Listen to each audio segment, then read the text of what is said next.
Hello students, very good morning. All of you are warmly welcome in this YouTube channel that has been planned to provide you online classes from ML Convent Group of Schools.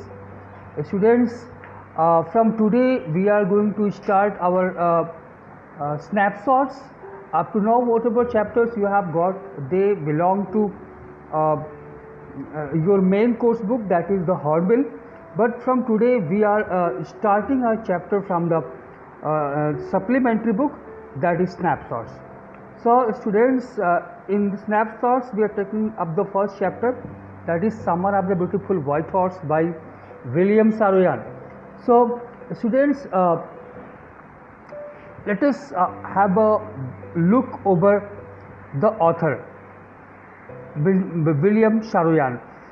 William Saroyan was born in 1908 and died in 1981.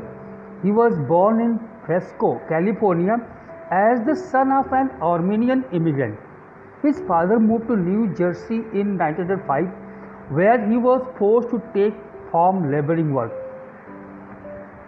After going through the writings of his father, Saroyan decided to become a writer.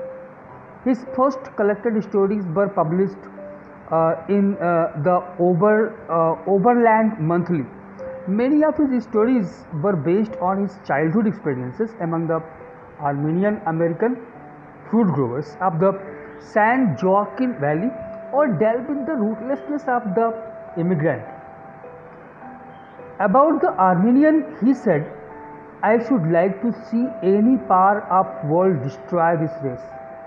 This small tribe of unimportant people whose history is ended, whose wars have all been fought and lost, whose structure have crumbled, whose literature is unreal, whose music is unheard, whose prayers are no longer uttered. Go ahead, destroy this race. See if you can do it. Send them from their homes into desert. Let them have neither bread nor water. Burn their houses and their churches. See if they will not live again. See if they will not laugh again. See if you can stop them from mocking the big ideas of the world." Summer of the Beautiful White Horse deals with this vivacity and never say die spirit of the people of Armenia. So students, this was something about the author. Students, this story is a story about two poor Armenian boys who belong to a tribe whose hallmarks are trust and honesty. ये जो story है, ये दो Armenian boys की story है जो कि ऐसे ट्राइब से बिलोंग करते हैं जिनकी फैमिली हॉलमार्क है ट्रस्ट एंड ऑनेस्टी, विश्वास और ईमानदारी. It relates the adventure of those two boys who define the sense of morality in their own innocent way. The boys who know that they belong to a tribe which takes pride in honesty and that no member of the tribe can be a thief.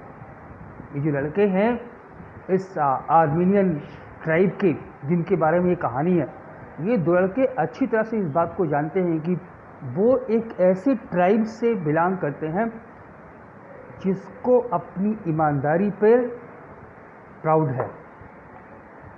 वो इस बात से अच्छी तरह से वाकिफ़ है कि उनकी ट्राइब का कोई भी मेंबर चोर नहीं हो सकता. And yet one of them steals a horse. और उसके बावजूद उन दोनों में से एक घोड़े को चुराता है. They use the horse to satisfy their urge for pleasure rights. और वो लोग उस घोड़े का उपयोग किसी और वे में नहीं करते.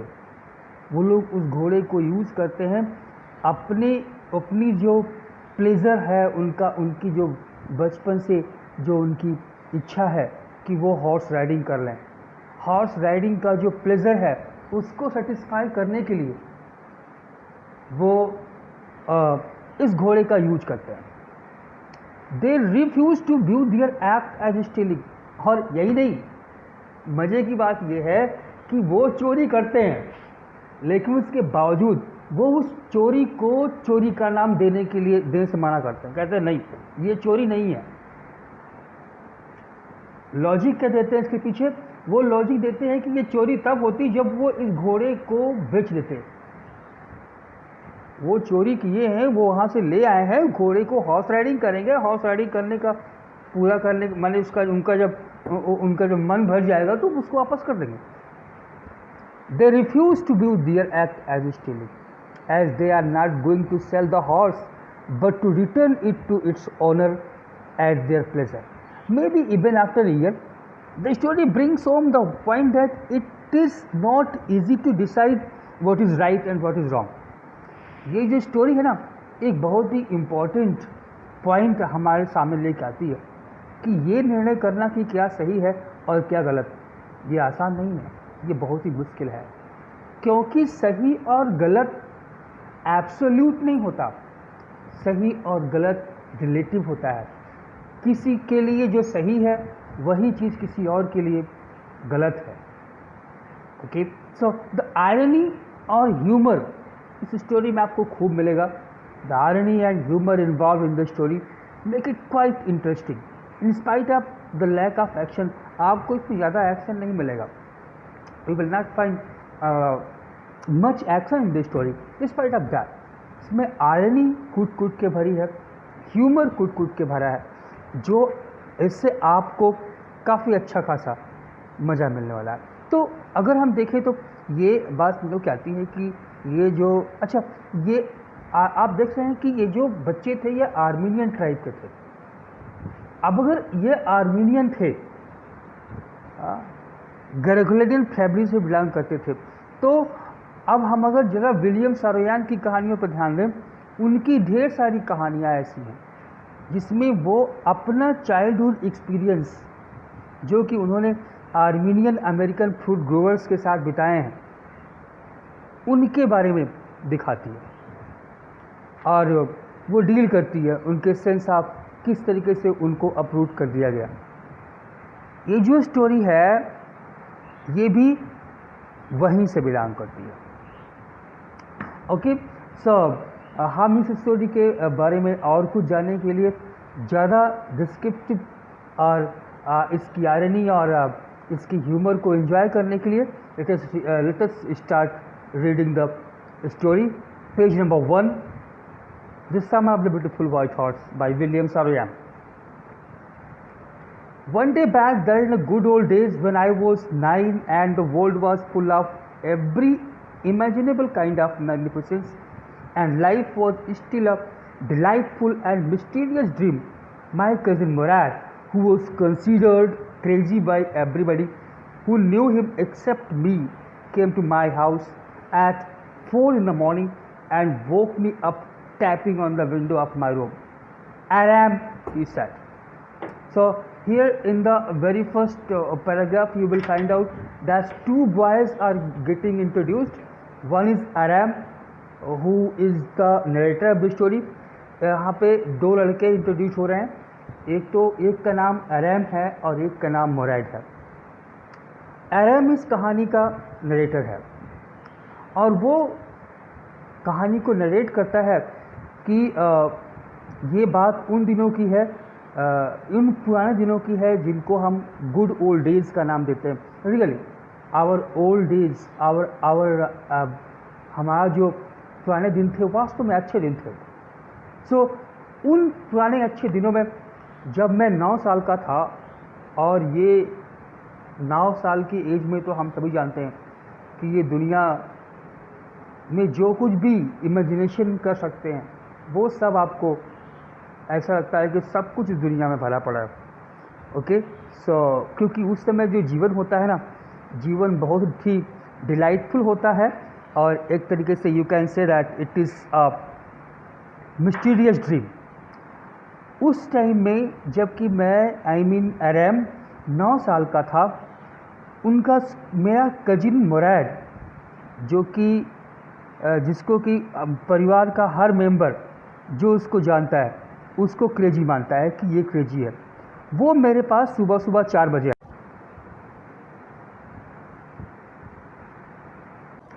और मेरे रूम के विंडो पे टैप करके मुझे जगाया। उसने मुझे नाम से बुलाया, आराम।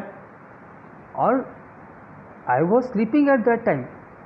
आई jumped out of bed and looked out the window.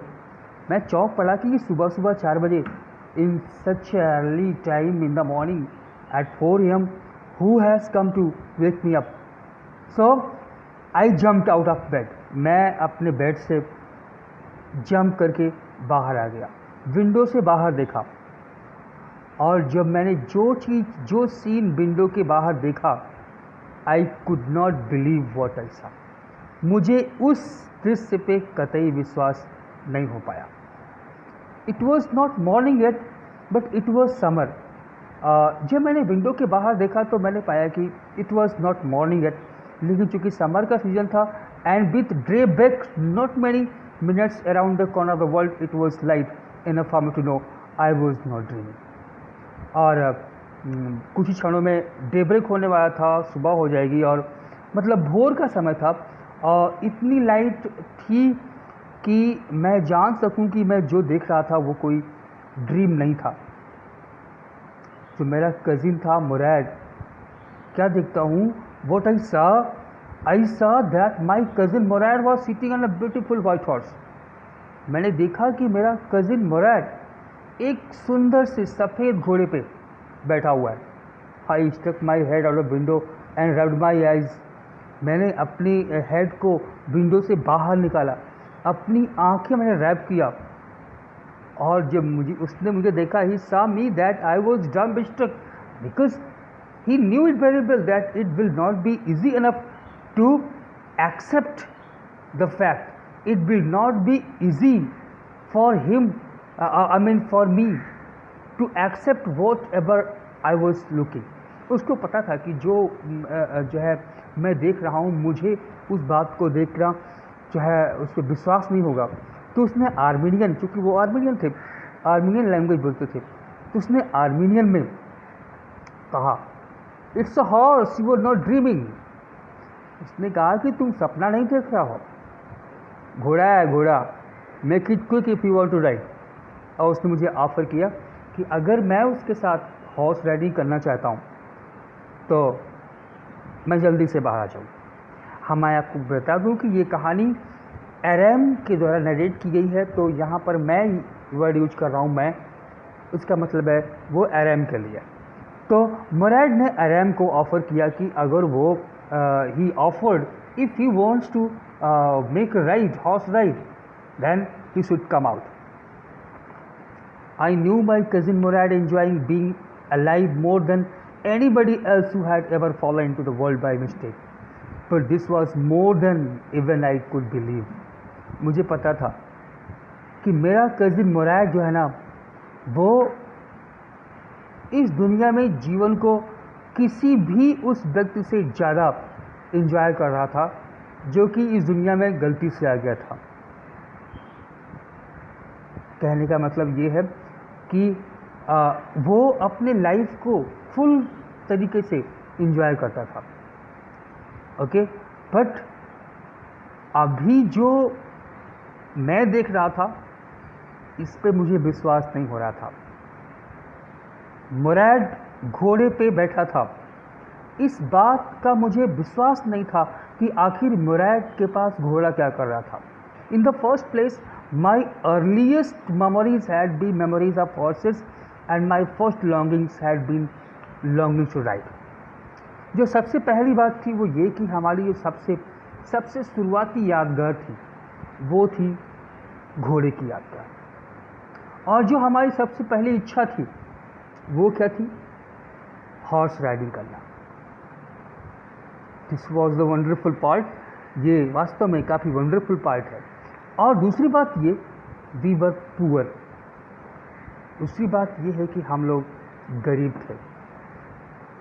This was the part that would not permit me believe what I saw. और ये जो पार्ट था, this part that I was poor, this part was not permitting me to believe whatever I was looking at that time. I was looking that Mourad was sitting on the riding the horse. This is not possible for me to believe. ये मुझे विश्वास करना मेरे लिए आसान नहीं था. क्यों? क्योंकि बहुत सिंपल सी बात है यार, हम लोग इतने गरीब थे कि घोड़ा हॉर्स राइडिंग करना या घोड़ा होना पॉसिबल नहीं था. वी वर पुअर, हम लोग गरीब थे. वी हैड नो मनी, हमारे पास पैसा नहीं था. Our whole tribe was poverty stricken, हमारा पूरा ट्राइब पॉवर्टी स्ट्रिकन था. Our whole tribe was in the trap of poverty, in the vicious circle of poverty. Every branch of Garogolanian family was living in the most amazing and comical poverty in the world. Garogolanian family की जितनी भी branches थी वो सब की सब amazing and comical poverty में रह रहे थे उस समय. Nobody could understand where we ever got money enough to keep us with food in our bellies. चाहे जो भी हमको जानता है वो आदमी इस बात पे ट्रस्ट करने में मुश्किल हो जाता है उसको कि आखिर हम लोगों को भोजन कहाँ से मिलता है, हमको भोजन कहाँ से मिलता है, ये कोई समझ नहीं पाता. हमारी गरीबी की ये स्थिति थी. और मैंने एक तो हमारी गरीबी का ये कंडीशन था. दूसरी तरफ on the other hand, most important of all, though we were famous for our honesty, we had been famous for our honesty for something like 11 centuries, even when we had been the wealthiest family in what we like to think was the world. जो दूसरी बात थी वो ये कि हम लोग अपनी ऑनेस्टी के लिए फेमस थे. हम लोग वेल नॉन थे अपनी ऑनेस्टी के लिए कि कुछ भी हो जाए, गैरोगोलेनियन फैमिली का कोई भी मेंबर बेईमान नहीं हो सकता. और हमारी ऑनेस्टी आज से नहीं, 11 सेंचुरी से फेमस है. उस समय से, जब से कि हम जो है हमारी फैमिली जो सबसे रिच फैमिली थी इस दुनिया की, उन फैमिली को देखती, तब से हम लोग फेमस हैं अपनी ऑनेस्टी के लिए. We were proud